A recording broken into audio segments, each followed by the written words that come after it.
Dito nga sa amo ko ay parang traditional na talaga na pag Friday or Sabado ay shawarma day. Tinarisan ko na lang nga yan siya ng pasta para nga ay may choice sila. At nagustuhan nga namin itong lasa ng ginawa kong shawarma kaya i-share ko na rin sa inyo. Una ko nga ginawa dyan ay cut lang ako ng breast chicken, hindi makakapal, hindi rin maninipis. Tamang-tama lang. Basta shawarma nga talaga ang pag-uusapan. Isa nga ito sa favorite Arabic food ko. Ikaw kabayan, anong favorite food mo? So ngayon na nga ay i-marinate ko na itong aking mga pampalasa. Nakikita nyo naman sa screen kung anong nilalagay kong mga pampalasa dyan para nga ay masundan ninyo ng maayos. Naglagay pala ko dyan ng cumin powder, turmeric powder, paprika, salt and pepper, tomato paste, pinigaan ko ng lemon, garlic powder pala para lalong sumarap. At imamarinate ko ito ng mga 1 oras para manuo talaga yung pampalasa dito sa ating chicken na nilagay. At habang nagmamarinate ako dyan, ay gagawa na rin ako ng fries. Nagbalat lang ako dito ng patatas. Konti lang naman yung aking gagawin kasi nga ay marami na tayong maluluto ngayong araw. Kinat ko lang yung aking patatas sa tamang-tamang laki lang at hinugasan ko lang ito ng maayos kasi imamarinate pa natin ito. At ito nga ang aking mga nilagay. At imamarinate ko lang ito ng asin, paminta, paprika, olive oil at imamarinate ko lang ito kasama na rin ng manok kanina. At isi-set aside ko muna kasi gagawa na tayo ng bechamel macaron pasta. Una ko nga ginisa dyan itong aking sibuyas. Ipapag-golden brown ko na lang ito at dinagdag ko na rin itong aking ground beef. Ginisa ko lang nga ito ng mabuti at habang nagigisa na ako dyan ay magpapalambot na rin ako ng aking pasta. Naglagay na pala ako dyan sa kumukulong tubig ng asin at tika at sinunod ko na rin itong aking macaron pasta. Tapos nga sa aking beef nga, ilagay ko na itong aking kamatis at naglagay na rin ako ng pampalasa, cumin powder, paprika, garlic powder, asin at paminta. Tapos dinagdagan ko na rin ito ng tomato paste para mapampakulay nga dito sa ating beef. Gisa-gisahin lang natin yan hanggang sa manuot nga itong ating pampalasa. At habang nagluluto tayo ng ating beef, nagluluto na rin tayo ng ating macaron. Magluluto na rin pala ako ng aking bechamel sauce. Palagi nyo naman nakikita kung paano ko ginagawa itong aking sauce. Lagay lang ako dyan ng all-purpose flour, asukal, powdered milk, konting asin at itong butter. Tuin lang natin sa mahina nga po ng mga 10 minutes at okay na nga itong ating bechamel sauce. At niluluto ko na rin itong aking fries. Dahil luto na nga lahat ay mag-assemble na nga tayo. Yung ating macaroni pasta, nilagyan ko lang yan dyan ng bechamel sauce para talaga maging malasa na siya. Sa naglagay lang ako ng bechamel sauce na konti lang, mga 3 kutsara at kinalat ko na lang nga.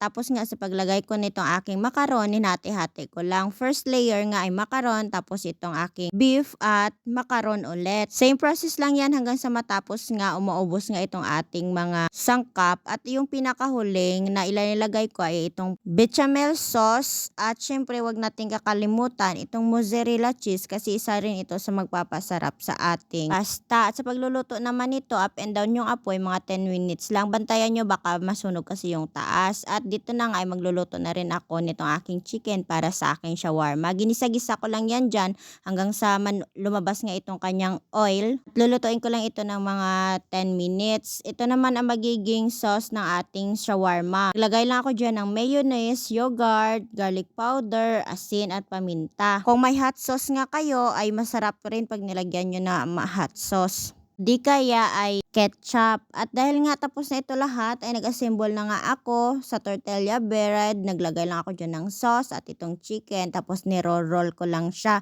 Mabilis na naman ito gawin at madali nyo lang masusundan nga ito. Same process lang din naman ang ginawa ko dito hanggang sa maubos nga itong aking mga sangkap. Dalawang klaseng tortilla bread pala ang ginamit ko dyan. Isa itong puti at itong maliit naman na green na vegetables yung flavor niya. At masarap nga ito sa shawarma. Nung unang dating ko nga dito, hindi na ito sila nagpapaluto pag Friday kasi deep cleaning day. Pero nga, nung mga karaan, nagre-request na nga sila pag minsan pag Friday nagpapaluto. Yun nga lang, shawarma at itong mga pasta-pasta kasi nga trip lang nila. Sarap naman talaga ang shawarma at ito na nga yung magiging ulam namin, o diba, pa-flex sa ulam. At ilulutuin ko lang ito ng grill ng hanggang sa maging brown lang siya, ganyan. At iyan na nga, set aside na natin yan kasi nagpe-plating na tayo. Thank you for watching.